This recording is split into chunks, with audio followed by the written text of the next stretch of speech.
Have you on? Yeah. Let's chop it up a little Nice bit. to meet We'll you. share this mic, no big deal.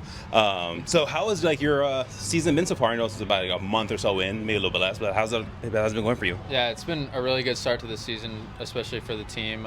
We have a really good, Yeah. like a really solid roster with a lot of prospects. I think our lineup up and down is just really impressive. Like good at bats, always on base, so we're scoring a lot of runs and Yeah. good pitching and great defense behind us. So it's been good. We're winning a lot. Yeah. So yeah. Yeah, I feel like you guys are kind of buzzing a little bit. Like the record-wise, like you guys are pretty good. So where does your whole baseball story begin? Starts with probably my dad being a baseball guy. Yeah. He always played growing up, so that's who got me into it. I'm like an hour from Detroit where I live, so we would always go to Tiger games together, and that's kind of where it all started. And then grew up in Sarnia, Ontario, playing with the Sarnia Braves. Eventually, like when I was 10, 11, I went to the States in Michigan to play a little bit of travel ball with Blue Water Attack and Motor City Hit Dogs. So that was a big experience for me, kind of like playing in the States against more advanced competition and stuff like that. And then high school, I came back to a travel ball team called Great Lake Canadians, which that was probably the biggest part of my whole development. A lot of great coaching, guys that played in the big leagues: Adam Stern, Chris Robinson, Jamie Romack. Ton of great experiences with them.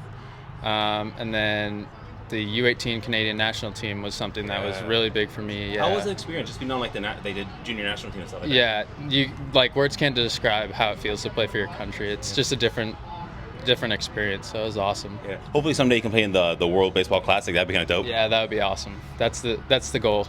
That's awesome. So like, what was maybe like some of the bigger differences like growing up like in Canada, like playing baseball, like versus like what you saw when you would come across the states to Michigan and stuff? I would say like, especially guys in warmer weather in the States, like playing all year round, more at bats, just more in-game experience. Where we're like the complete opposite, where we're inside training, but we're like practicing constantly. So I think there's advantages and disadvantages, but I would say like we do a lot of solid work in the off season, like indoors. So I feel like it's kind of helps refine your game a little bit. I mean, that's kind of how it is here in Wisconsin, because I mean, it snows a lot. I mean, like it's not like Florida, California, Arizona, where like dudes are practicing every day of the year. It's just like beautiful weather, and they're just pumping out like arm throwing 99 out of high school and stuff like that. So when did you kind of realize that baseball might be a possibility? Because you get drafted by the Brewers out of high school. How was that whole experience to you? It was kind of crazy. So I played hockey and baseball growing up, but I always knew baseball was what I kind of wanted to do. And then, I mean, I always thought like I was pretty good in high school, but everyone thinks they're pretty good. So I thought that too, but I'm here and you're there. So hey, everyone thinks that. But so I guess kind of going through high school, I thought I had a chance to probably go to college and play somewhere, but never really knew exactly where I would end up, if it was like a D1 type thing or whatever. were you like recruiting that or going to the visits and stuff? Like what colleges were you kind of interested in? So my recruiting process was during COVID, so I didn't visit. Didn't really get a lot of exposure being from Canada, and during COVID, like we couldn't go anywhere, couldn't play in front of anyone. And I ended up committing to the University of Illinois. Had a connection with my travel ball coach. He went there and played there, so great connection there. Committed there, and I always thought like I would go to school and hopefully go to pro after, but kind of later on in my junior year, senior year was when I started talking to teams and was hoping something could come of it. And you get drafted what, third round? Yeah. Dude, that's pretty sick. I mean, you're out of high school, you get drafted in your third round. Is there any part of you that kind of misses like the whole college experience? The weekends and going out and all the people and connections you meet and stuff like that.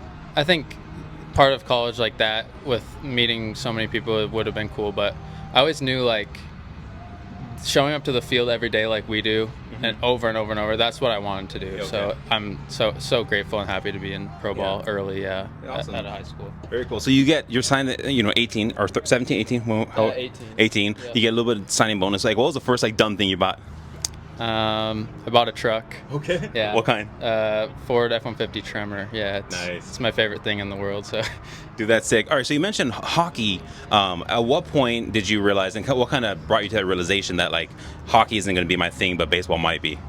I always felt like hockey was more fun for me. Like just like something on the side that I really had enjoyed and had fun doing. But baseball was like I had a passion for it. Okay. Like I wanted to That's dope. play at the highest level I could with baseball. So that was cool. it. Yeah. Awesome. And what has been kind of like your welcome to the minors moment? Because you get drafted in 23. And, you know, we're obviously, no, 22. 22. Yeah, 22. And you're in Carolina last year. And, what was like your welcome to the minors moment? I would say, so when right after I got drafted, we go through like kind of the end of rookie ball and instructs, and everything was all right. Then the following year, spring training, I'm in extended, and kind of going through it a little bit. Like I don't know, I'm getting carved up pretty good, and I had a golden sombrero, 4 strikeouts. Oh, no. So that's probably it. Like I mean, it's quicker game. Yeah. So yeah, probably that. That's all. Okay, we mentioned that baseball is obviously a game of failure. Mm-hmm. How do you stay mentally tough throughout that? I think always there's always the next day with another game. That's the greatest part about this game. So yeah, I mean, there's always a new opportunity. Mm-hmm. Yeah. And you're a top 30 prospect. Hold on, I got it right here. The number 21 prospect in the Brewers org. How did you find out you were a top 30 prospect, and what does that mean to you?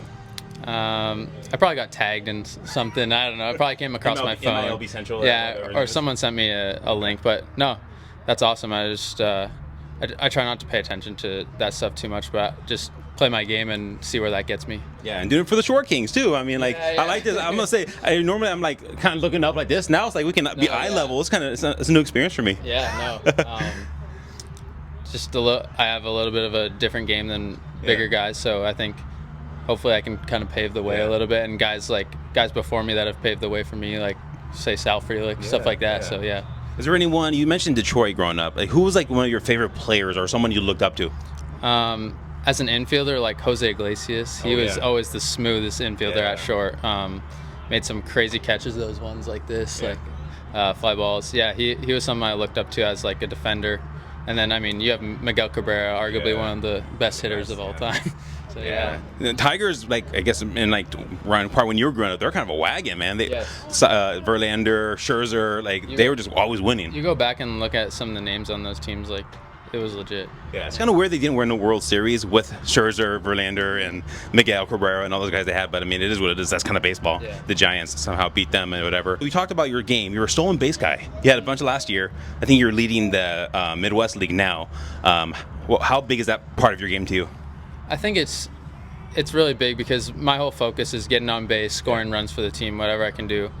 I don't have the most power, let's be honest. So any way I can get into scoring position for guys hitting behind me is my goal. And I think like another way I started looking at it too is, I mean, you're not going to go 3 for 4 every game, but if you can get on base and take positives away of, oh, I got on base and stole a bag and scored a run, like, I mean, it makes the game a little easier and kind of enjoyable. How many bags do you think you're going to get this year? We'll have to wait and see, but Do you have a goal in your mind? I want to go for 70. Let's see if I can get there. Dude, that's sick. That'd be sick. All right, if you go for 70, I might do something. We'll see what happens. I'm gonna gas you up though. All right, what are your go-to gas stations essentials? You go stop here, say Quick Trip, we're in Wisconsin. What are like your go-to gas station essentials? Quick Trip, by the way, is impressive. Dude, it's sick. We went in there the first day we got here, and we heard, I don't know who told us about it, but we went in there like, this is legit. Yeah. I would go like a Coke or a cherry Coke, and then just the regular M&Ms. Yeah, huge. I don't mess with it. I mean, regular M&Ms. If they don't have like the chocolate or peanuts in it, I don't mess with that. No, but you really? know, I don't know, man. That's cool. And also, shout out to Nerds Gummies because those are Like the clusters? Yeah, Oh. Yeah, those are unbeatable. Like I'll open a pack and I'll finish it so fast. It's insane how fast I go through those. Crazy. So a couple of my buddies that I train with in the off season, we hang out at the one kid's place all the time, and we're just going to the gas station. We'll get like the shareable bags, and like by the end of the night, they're gone no matter what. Like you can't stop eating them. Yeah. No, props to you for sharing though. A shareable bag don't mean nothing for the nerd clusters. I feel that. What is like the most random thing you've autographed besides a croc? Besides a croc. Yes, I did a croc like 2 days ago, and I've seen people get asked this question, and I was like, that's exactly what popped into mind was, this is the weirdest thing. It was a croc. Other than that, probably just like some random pictures of me that I've like never seen before. Probably like of me playing when in high school or something, like something random like that. Life on the Line. You got a Nell karaoke song. What are you singing? Dude, I'm going Zach Bryan for sure. Something Zach Bryan, probably something in the Orange or like Burn Burn Burn. Yeah. Big Zach Bryan. Like, are you a big like country guy? Like what? Okay. Yeah, I mean, try and keep it diverse because listen to everything in the clubhouse. But yeah, country for sure. Who controls the music here? It's been all over the place. I think like Tyler Worley's been in there a little bit. Will Childers has been good, and then Alexander Corniel too. Okay. So we got everything going on. What is your hidden talent? Dude, hidden talent. Damn. I wish I could say I had a good one, but It's not baseball. Yeah. Stealing bags. I think baseball. Yeah, baseball's my hidden talent, I guess. I feel that. All right. 2 more questions. What are 3 things you can't live without? I would say baseball. Yeah. Just like my friends and family, and probably just video games, I guess. Yeah. What are you playing? A lot of Fortnite. Me and Luke Adams started playing some ranked Fortnite. So yeah, it's been pretty competitive. We're doing duos right now. Getting killed by probably some kids born in like 2010. I might have to help you out a little bit. I'm pretty good. I'm Xbox or PlayStation. Always been a PlayStation guy. So we can crossplay, no big deal. Okay, yeah, you're an Xbox. Yeah. I'll hit you up for the code and stuff like that. Some trios. Oh, dude, for sure. All right. Last thing. What are 3 things you're grateful for? I'm grateful for my family, my teammates, and just like all my friends that have always helped me out and always just hung out with, and probably just like the opportunity to be here every day and play baseball and enjoy. For sure. Yeah. All right. Appreciate it, man. Hey, thank you. Yeah.